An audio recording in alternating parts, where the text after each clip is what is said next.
가슴이 아프다고 해서 꼭 심장인 것은 아닙니다. 심근경색은 급사할 수 있는 아주 대표적인 병이 되겠고, 구독과 좋아요는 사랑입니다. 안녕하세요. 의사출신 기자 동아일보 이신한 의학 정기자입니다. 자, 건강한 심장을 더 건강하게, 이번에는 최근에 급증하고 있고 국내 사망 원인 2위 바로 심근경색에 대해서 알아보도록 하겠습니다. 아주 중요한 시간입니다, 여러분. 오늘도 대한심장학회 국내 최고 전문가를 모셔놓고 시작하도록 하겠습니다. 전남대학교 병원 순환기내과 홍영준 교수입니다. 네, 가천대 길병원 심장내과 정욱진입니다. 고려대학교 구로병원 심장내과 나진호 교수입니다. 심근경색, 협심증과 더불어서 허혈성 심장질환이라고도 불리지 않습니까? 자, 우리나라에 굉장히 많고 늘어난다는데 뭐 어떻습니까? 네, 맞습니다. 우리나라 이미 노년 인구층이 많이 늘어나고 있죠. 우리나라 평균 연령이 남자 같은 경우가 80세, 여자 같은 경우가 86세. 굉장히 고령화가 많이 진행이 되고 있고요.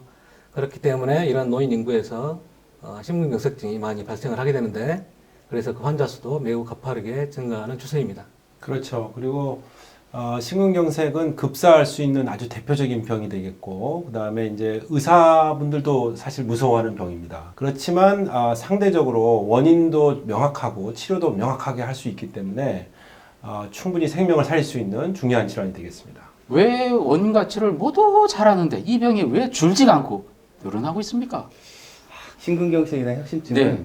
심장을 먹여 살리는 혈관, 즉 관상동맥이라는 게 있는데 그게 이제 좁아지거나 막혀서 생기는 질환인데요. 그래서 어떻게 보면 굉장히 단순한 병이죠. 막히면 좁아지면 협심증, 콱 막히면 심근경색이 되는 거기 때문에 굉장히 단순한 병임에도 불구하고 그 관상동맥이 그렇게 되지 않도록 하는 굉장히 많은 위험 인자들이 있습니다. 그 위험 인자들을 다 조절을 해줘야 되기 때문에 그래서 어렵다는 그런 병이 되겠습니다. 우리가 뭐 조절할 수 없는 어쩔 수 없는 인자가 있고요. 또 조절을 할 수 있는 인자가 있습니다. 먼저 조절 불가능한 요인은 나이, 성별, 가족력, 또 이제 폐경 이후 여성들이 심근경색증이 많이 발생을 하는데요. 폐경, 이런 건 어쩔 수가 없는 조절 불가능한 요인이 되겠고요. 네네. 조절 가능한 요인은 뭐 고혈압, 당뇨병, 이상재질 혈증, 비만, 흡연, 스트레스, 운동 부족 같은 이런 것들이 조절 가능한 요인이 되겠습니다. 자, 심근경색은 협진이 생겼을 때 생기는 전형적인 증상이 어떤 거고 어떨 때 잘 생기는지 부탁드립니다.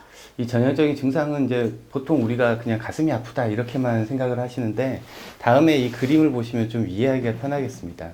지금 이 그림을 보시면 굉장히 추운 겨울날 차가운 바람이 막 불고 있는데요. 중년의 남성이 따뜻한 레스토랑에서 지금 딱 나오고 있죠, 밖으로. 그래서 따뜻한 데서 갑자기 차가워지는 그런 몸이 차가워지고 있을 때 가슴을 움켜쥐고 있습니다. 가슴이 지금 뻐근하게 아프거든요. 뻐근하게 아프고 조이고 이게 가끔씩은 턱이나 뭐 등이나 배로 이렇게 방사되기도 합니다. 그 통증이.